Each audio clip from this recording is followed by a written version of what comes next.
어느덧 한 해가 화살처럼 지나가고 새로운 해가 시작됐습니다. 여러분은 지난해 후회 없이 잘 보내셨나요? 아마도 거의 안 계시겠지만 후회가 없다는 분들은 정말 축복받은 한 해를 보내신 겁니다. 인간은 지나간 시간이 돌아오지 않는다는 것을 너무나 잘 알고 있지만 늘 과거로 돌아가는 것을 꿈꾸는 동물이죠. 그때 내가 왜 그랬을까? 다시 돌아간다면 그렇게 하지 않을 텐데, 그때 그 주식에 올인할 걸, 그럼 떼돈을 벌었을 텐데, 한 번쯤 해본 생각이시죠? 이처럼 과거나 미래로 가서 더 나은 현재를 만들고 싶어 하는 것은 인간이라면 누구나 해본 생각일 겁니다. 바로 타임머신을 타고 말이죠. 그러나 시간을 거스른다는 것은 말처럼 쉬운 게 아닙니다. 우리가 살아가는 세상은 과거, 현재, 미래로 이어지는 직선적인 시공간에 있기 때문이죠. 과연 우리는 타임머신을 타고 시간여행을 할 수 있을까요? 이번 편에서는 시간여행에 대한 과학자들의 견해를 살펴볼까 합니다.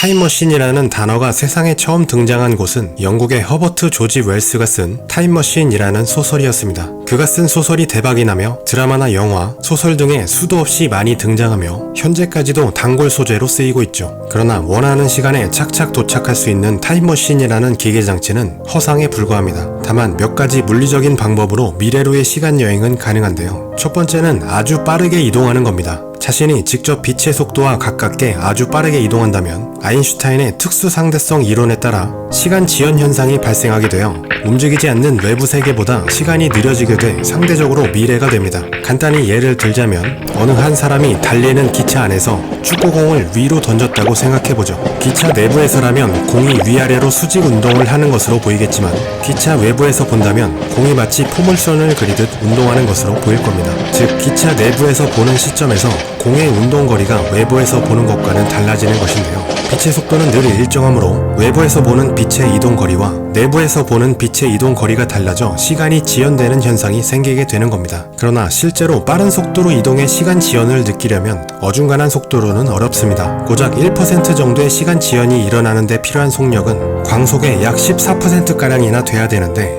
이 정도 속도를 내려면 상상 이상의 엄청난 에너지가 필요하죠. 미래로 여행할 수 있는 두 번째 방법은 바로 중력을 이용하는 겁니다. 아인슈타인의 일반 상대성 이론에 따르면 중력장은 시간의 흐름을 느리게 합니다. 그리고 중력으로 인해 시간이 느려지는 현상은 지금 우리가 사는 이 지구에서도 작동하고 있습니다. 일본 동경대의 가토리 교수 연구팀은 450m 높이인 스카이트리 건물에 정밀한 시간 측정이 가능한 광격자 시계를 1층에 하나, 꼭대기인 전망대에 하나를 설치한 후 시간의 흐름을 비교하는 실험을 했는데요. 그 결과 450m의 높이에서는 하루에 10억 분의 1초가 더 빨리 흘러감을 알아냈습니다. 높은 곳에서는 지구의 중력이 더 약하게 작용하기 때문에 벌어지는 현상인데요. 비록 아주 극미한 차이긴 하지만 지구의 중력과는 비교도 되지 않게 큰 중력을 가지고 있는 블랙홀이라면 얘기가 전혀 달라집니다. 만약 누군가 블랙홀에 떨어졌고 당신이 멀리 떨어진 외부에서 목격한다고 가정한다면 블랙홀에 떨어진 그 사람은 사건의 지평선에 도달할수록 시간이 아예 멈춰버린 것처럼 보이게 됩니다. 당연히 블랙홀에 떨어진 사람 입장이라면 순식간에 조성력에 의해 죽게 되겠지만 그 사람이 살아서 다시 돌아온다면 외부 세계와의 시차로 인해 미래로 간 것이 됩니다.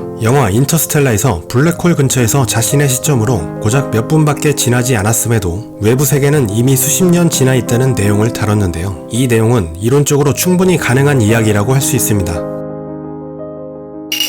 코네티컷대의 물리학 교수 로널드 몰렛 박사의 어린 시절, 그의 아버지가 갑작스러운 심장마비로 죽음을 맞이하게 되자 그는 시간을 과거로 되돌릴 수 있다면 아버지를 살릴 수 있다고 믿고 타임머신을 고안하기 위한 연구를 시작합니다. 그의 연구는 무려 30년 동안이나 지속됐고 시간여행자라는 책을 출간하기에 이릅니다. 몰렛 박사는 고리형 레이저를 이용해 시간성 패곡선을 만들어 시간여행이 가능하다고 주장하고 있으며 장비 설계도의 특허까지 가지고 있죠. 이 외에도 무한하게 긴 원통형 물체가 회전할 때 틀 끌림 현상이 일어나 과거로 가는 세계선의 시간축을 그릴 수 있다는 이론인 티플러 원통 이론이 있으며 우주꾼, 웜홀과 같이 시공간을 왜곡하는 현상을 이용하면 과거로 가는 시간여행에 이용할 수 있다고 보기도 합니다. 그러나 과거로의 시간여행은 어디까지나 물리학적 계산에 의한 가설에 지나지 않으며 가능성이 입증된 내용도 아닙니다. 아주 먼 미래라면 가능할지도 모르겠으나 시간을 뒤틀리게 만드는 데 필요한 에너지는 현대 인류의 과학을 아득히 벗어난 수준이죠. 이처럼 과거로의 시간여행은 미래로의 시간여행에 비해 가능성을 확실히 인정받고 있는 상황이 아니라고 할 수 있습니다.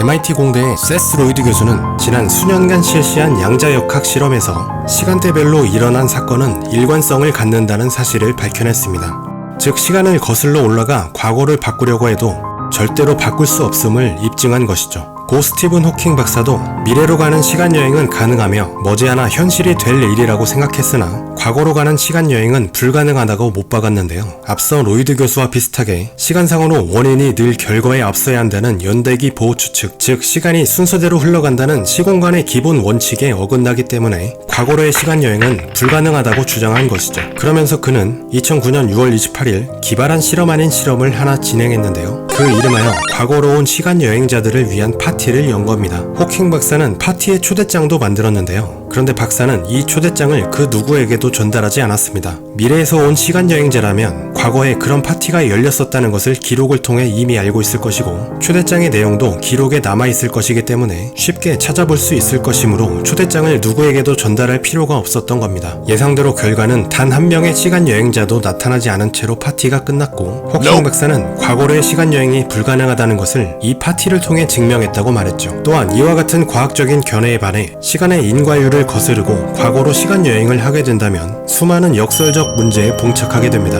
이것을 타임 패러독스라고 부릅니다. 먼저 칼 세이건이 주장한 역설인 할아버지 역설이 있습니다. 만일 시간여행자가 자신의 부모가 태어나기도 전에 과거로 여행해서 자신의 할아버지를 살해야 한다면 어떻게 되겠는가 하는 것이죠. 조상에 의해 태어난 후손이 과거로 돌아가 그 조상을 없앤다면 현재의 나는 존재할 수 있을까요? 만약 당신이 현재에 그대로 존재한다면 존재할 수 없는데 존재하는 사람이 된 것이므로 입양된 자식이 아닌가 의심해봐야 할 겁니다. 다른 역설로 부트스트랩 패러독스라는 역설이 있는데요. 허풍쟁이 남자가 늪에 빠져서 잡고 나올 것이 없자 자신의 부츠를 잡고 빠져나왔다는 말도 안 되는 모순에서 생겨난 역설이죠. 만약 시간여행자가 과거로 돌아가서 뜨엉맨을 만나 이 영상이 당신이 미래에 만들 영상이라며 보여주고 과거의 뜨엉맨이 그 영상과 똑같이 만들어 유튜브에 올렸다면 그 영상은 누구의 영상일까요? 미래에 있는 뜨엉맨 입장이라면 자신이 최근에 만든 영상과 비슷한 영상이 자신도 모르게 예전 날짜로 올라와 있게 되는 것인데 어떤 기분일까요? 또 다른 역설로 에너지 증가 패러독스가 있습니다. 우리의 세계는 고립된 세계로 연력학 제1법칙에 따라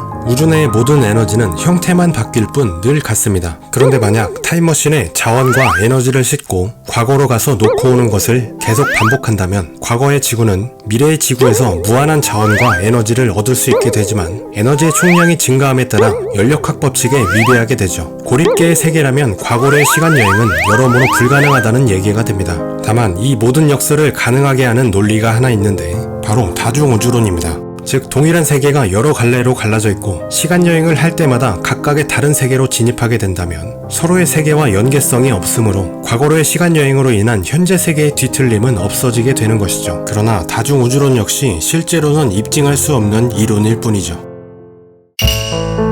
지금까지 알아본 바와 같이 이론적 가능성과는 별개로 시간여행은 우리에게는 아직 먼 이야기입니다. 킵손 박사는 웜홀을 인위적으로 만들 수 있다면 시간여행이 가능하다고 말하기도 했지만 그 시기를 지금으로부터 수만 년 후라고 예상하고 있죠. 아쉽게도 지금 세대에서는 시간여행이 불가능하겠지만 우리의 후손들이 이 수수께끼로 가득한 우주의 비밀을 열심히 풀어낸다면 분명 그 시기에는 앞당겨질 거라고 생각됩니다. 아인슈타인 같은 천재가 앞으로 100명쯤 더 나온다면 어떻게 될지는 아무도 모르는 일입니다. 타임머신과는 별개로 여러분이 지금 당장 남들보다 더 오래 살고 싶다면 지하철을 계속 타시면 됩니다. 지하철은 늘 빠르게 이동하며 지하에 있어서 지구의 중력이 더 많이 작용하기 때문에 시간이 더 느리게 흘러갑니다. 다만 80년 평생 지하철을 타더라도 단 1초의 차이도 나지 않지만요. 역시 가장 좋은 방법은 후회가 없는 하루하루를 보내는 것입니다. 과거로 다시 돌아가고 싶어지지 않도록 말이죠. 이상으로 영상을 마무리하겠습니다. 재미있게 보셨다면 구독과 좋아요 잊지 마세요. 시청해주셔서 감사합니다.